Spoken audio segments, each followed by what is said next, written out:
How can we sit here and say that we're actually doing something to fight fraud? It makes no sense whatsoever. It doesn't pass the straight face test. And it's difficult for us, day in and day out. I feel like we come in here and we have to exist in some kind of upside down land. And people want us to forget the stuff that happened just a year ago from this administration who came in gangbusters, preventing us from doing the things to protect our constituents from fraud.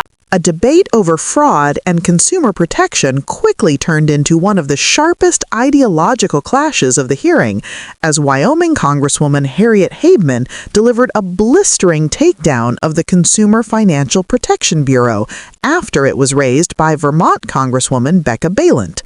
Before we get into what was said and why it matters, make sure you subscribe to the channel. We break down these hearings so you can understand not just what members of Congress are arguing about, but what it actually means for your rights, your wallet, and the direction of government. Mr. Johnson. Gentlelady from Vermont is recognized.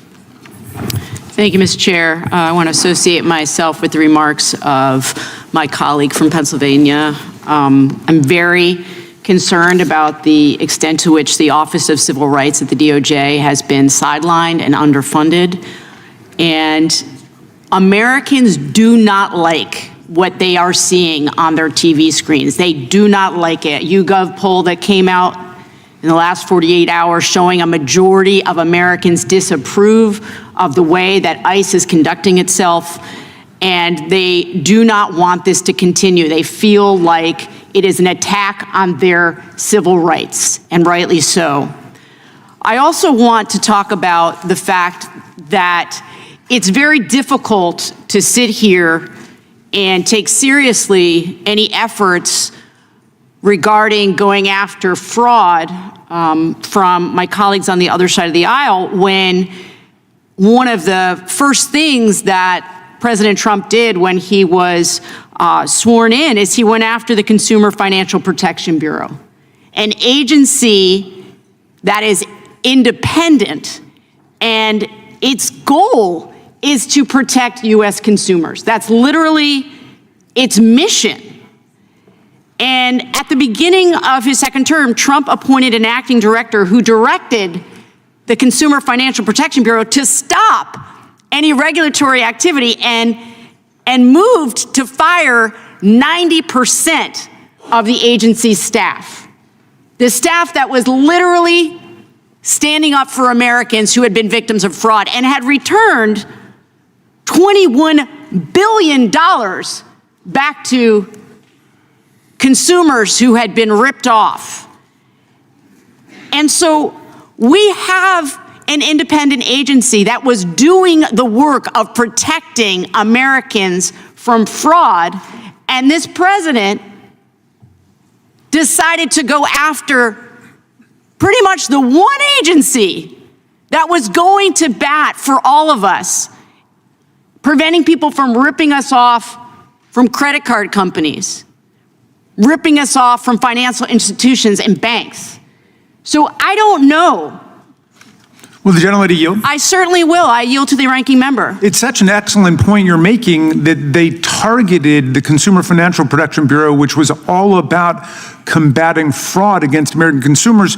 But you could add to that that they sacked 17 inspector generals in all of the federal agencies whose precise job it is to ferret out waste, fraud, and abuse. I'm so glad, Mr. Ranking Member, that you brought that up. That's exactly right.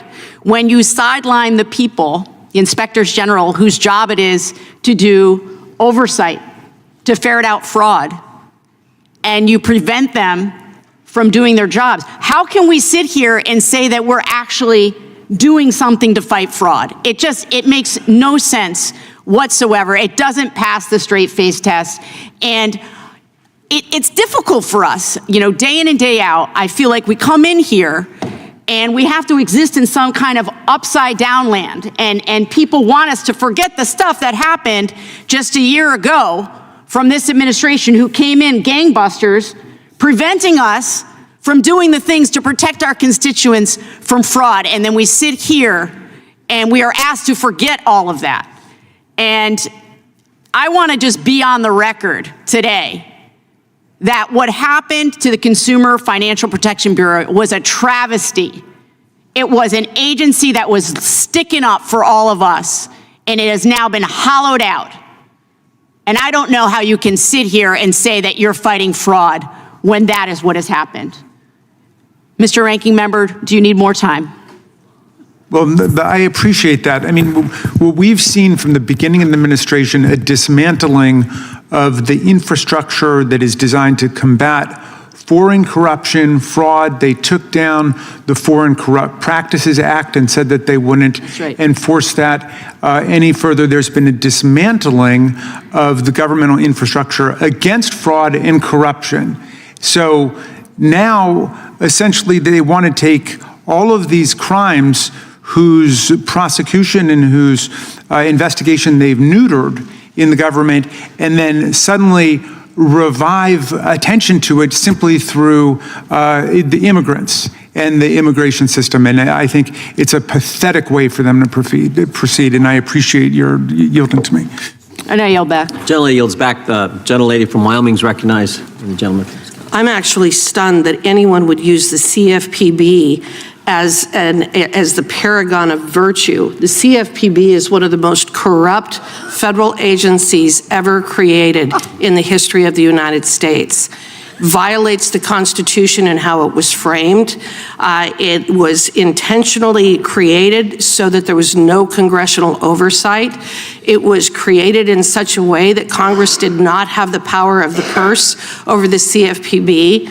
The Supreme Court has found both of those two aspects of the CFPB to be unconstitutional in the sense that it was not Congress that provided the funding for CFPB, but actually they basically identified their own budget, receiving money from the Federal Reserve, making it impossible for the president to remove the head of the CFPB in violation of the Constitution and Article 2 of the United States Constitution.